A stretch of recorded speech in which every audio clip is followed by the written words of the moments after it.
आकाशवाणी पुणे. मंजुषा गायधनी प्रादेशिक बातम्या देत आहे. ठळक बातम्या. देशव्यापी विकसित कृषी संकल्प अभियानाला प्रारंभ. विकसित भारताच्या उभारणीत कृषी क्षेत्राचा विकास महत्वाचा. पंतप्रधानांचं प्रतिपादन.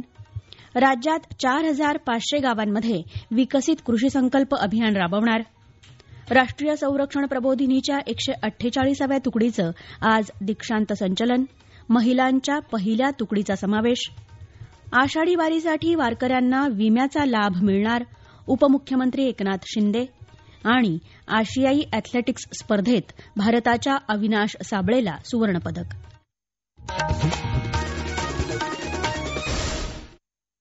आता सविस्तर बातम्या.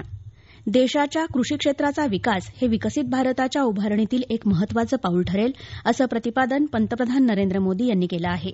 देशव्यापी विकसित कृषी संकल्प अभियानाचा प्रारंभ काल ओडिशामध्ये केंद्रीय कृषी मंत्री शिवराज सिंह चौहान यांच्या हस्ते झाला.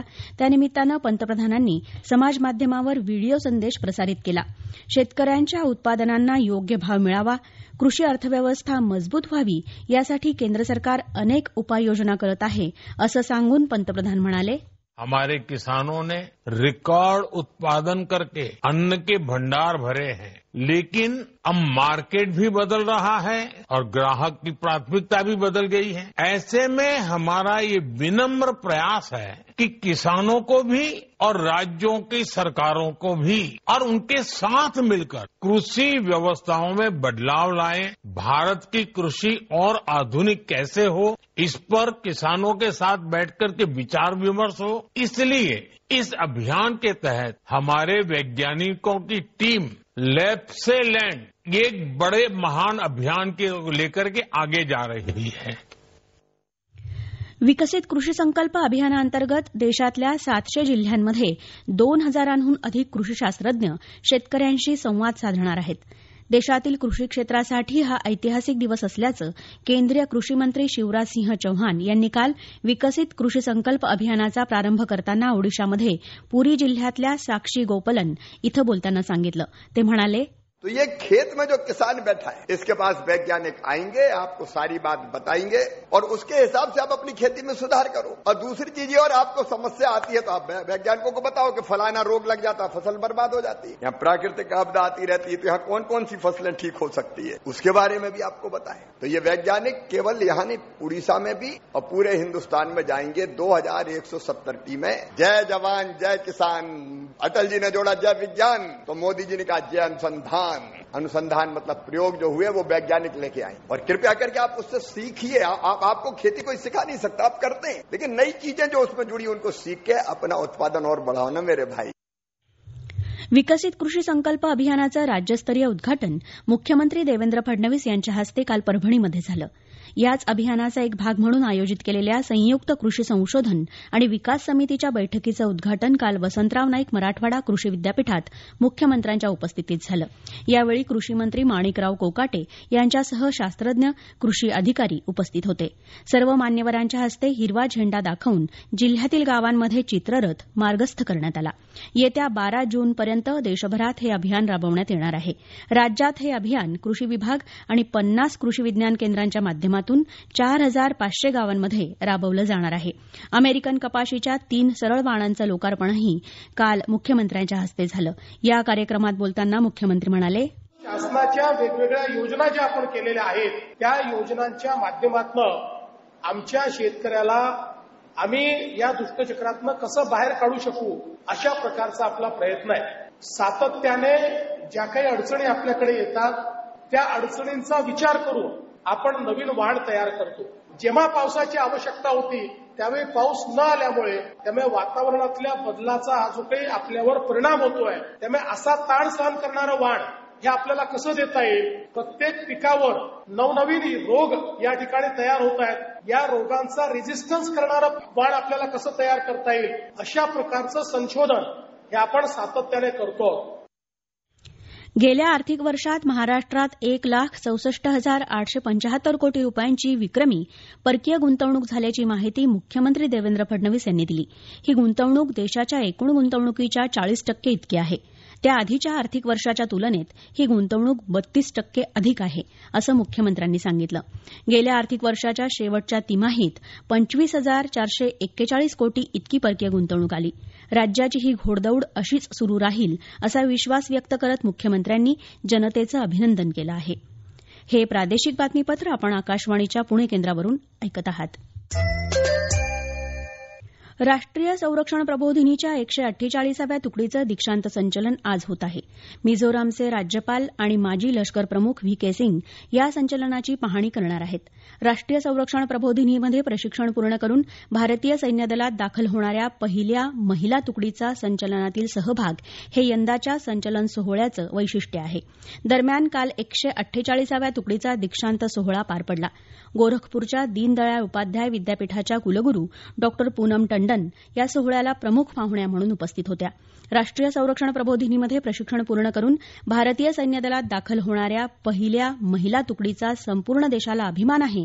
ही तुकडी समस्त महिलांसाठी आदर्श आहे असं प्रतिपादन डॉ पूनम टंडन यांनी यावेळी केलं. या सोहळ्यात 339 छात्रांना पदवी प्रदान करण्यात आली. यामध्ये 17 महिलांचा समावेश आहे. छात्र श्रीती दक्ष महिला तुकडीमध्ये कला शाखेत प्रथम आली. श्रीतीला कमांडंट रौप्य पदकाने सन्मानित करण्यात आलं. बीटेक शाखेचं कमांडंट रौप्य पदक उदयवीर सिंग नेगी याला, विज्ञान शाखेचं लकी कुमार याला, तर संगणक विज्ञान शाखेचं पदक प्रिन्स कुमारसिंग कुशवाह याला प्रदान करण्यात आलं. आषाढी वारीत सहभागी होणाऱ्या वारकऱ्यांना संरक्षण देण्यासाठी त्यांचा समूह विमा काढण्यात येईल. तसंच त्यांना दरवर्षीप्रमाणे यावर्षीही वैद्यकीय सेवा पुरवण्यात येतील असं उपमुख्यमंत्री एकनाथ शिंदे यांनी म्हटलं आहे. आषाढी वारीच्या पार्श्वभूमीवर मुख्यमंत्री देवेंद्र फडणवीस यांच्या अध्यक्षतेखाली गेल्या बुधवारी विशेष आढावा बैठक पार पडली. त्याविषयीची माहिती प्रसारमाध्यमांना काल देताना उपमुख्यमंत्री शिंदे बोलत होते. वारीसाठी जाणाऱ्या गाड्यांना दरवर्षीप्रमाणे पथकरात सवलत दिली जाईल असंही उपमुख्यमंत्र्यांनी सांगितलं. राज्य शासनाच्या विविध कार्यालयांमध्ये अवयवदानाची ऐच्छिक चळवळ आगामी 4 महिन्यात राबवण्यात येणार आहे. यासाठी क्यूआर कोड तयार करण्यात आला आहे. सांगली जिल्ह्यातील विविध कार्यालयांमध्ये या क्यूआर कोडचं लोकार्पण जिल्हाधिकारी अशोक काकडे यांच्या हस्ते काल करण्यात आलं. यावेळी काकडे यांनी नागरिकांना अवयवदान करण्याचं आवाहन केलं. ते म्हणाले, अवयवदान हे अत्यंत पुण्यकारक असं कार्य आहे. आम्ही सर्वांनी ठरवले सांगली जिल्ह्यात की आपण अवयवदान करायचं आहे आणि त्यासाठी आज कलेक्टर ऑफिसमध्ये आम्ही त्याचा एक क्यूआर कोड आम्ही त्याचं इनॉग्रेशन मी केलं आणि तो स्कॅन केला तर तात्काळ आपल्याला एनजीओच्या त्या साईटवर आपण अपलोड होतो आणि आपल्या मृत्यूनंतर मात्र ते त्याचा पाठपुरावाही करतात. मी सर्वांना या निमित्तानं आवाहन करतो, सांगलीतील सर्व कार्यालयामध्ये हे क्यूआर कोड लावूयात आणि जास्तीत जास्त लोकांना पटवून सांगायचं की अवयवदानाचं महत्व काय आहे.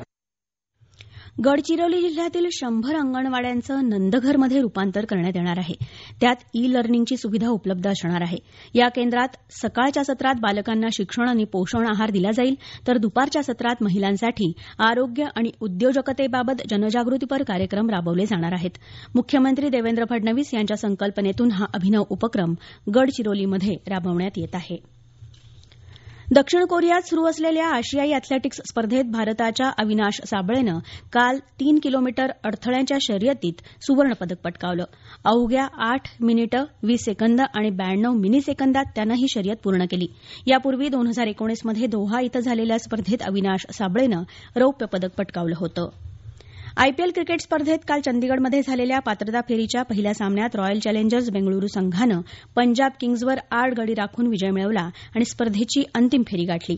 पंजाब किंग्ज संघानं दिलेलं 102 धावांचं आव्हान रॉयल चॅलेंजर्सनं केवळ 10 षटकात 2 गड्यांच्या मोबदल्यात पार केलं. आज मुंबई इंडियन्सचा सामना गुजरात टायटन्सशी होईल. यातील विजेता संघ 1 जून रोजी दुसऱ्या पात्रता सामन्यात पंजाब किंग्ज संघाबरोबर खेळेल आणि या सामन्यातील विजेता संघ 3 जूनला अहमदाबादमध्ये अंतिम सामन्यात रॉयल चॅलेंजर्स बेंगळुरूशी लढत देईल. हवामान. राज्याच्या बहुतांश भागात पावसाने विश्रांती घेतली आहे. जालना शहरासह जिल्ह्यात मात्र काल संध्याकाळी वादळी वाऱ्यासह जोरदार पाऊस झाला. रत्नागिरी जिल्ह्यातही काल अधूनमधून पावसाच्या सरी कोसळल्या. येत्या 24 तासात कोकणात काही ठिकाणी, मध्य महाराष्ट्र, मराठवाडा आणि विदर्भात तुरळक ठिकाणी पावसाचा हवामान विभागाचा अंदाज आहे. शेवटी पुन्हा ठळक बातम्या. देशव्यापी विकसित कृषी संकल्प अभियानाला प्रारंभ. विकसित भारताच्या उभारणीत कृषी क्षेत्राचा विकास महत्वाचा, पंतप्रधानांचं प्रतिपादन. राज्यात 4,500 गावांमध्ये विकसित कृषी संकल्प अभियान राबवणार. राष्ट्रीय संरक्षण प्रबोधिनीच्या 148व्या तुकडीचं आज दीक्षांत संचलन, महिलांच्या पहिल्या तुकडीचा समावेश, आषाढी वारीतील वारकऱ्यांना विम्याचा लाभ मिळणार, उपमुख्यमंत्री एकनाथ शिंदे आणि आशियाई अॅथलेटिक्स स्पर्धेत भारताच्या अविनाश साबळेला सुवर्णपदक. आकाशवाणी पुणे केंद्रावरचं प्रादेशिक बातमीपत्र संपलं. नमस्कार.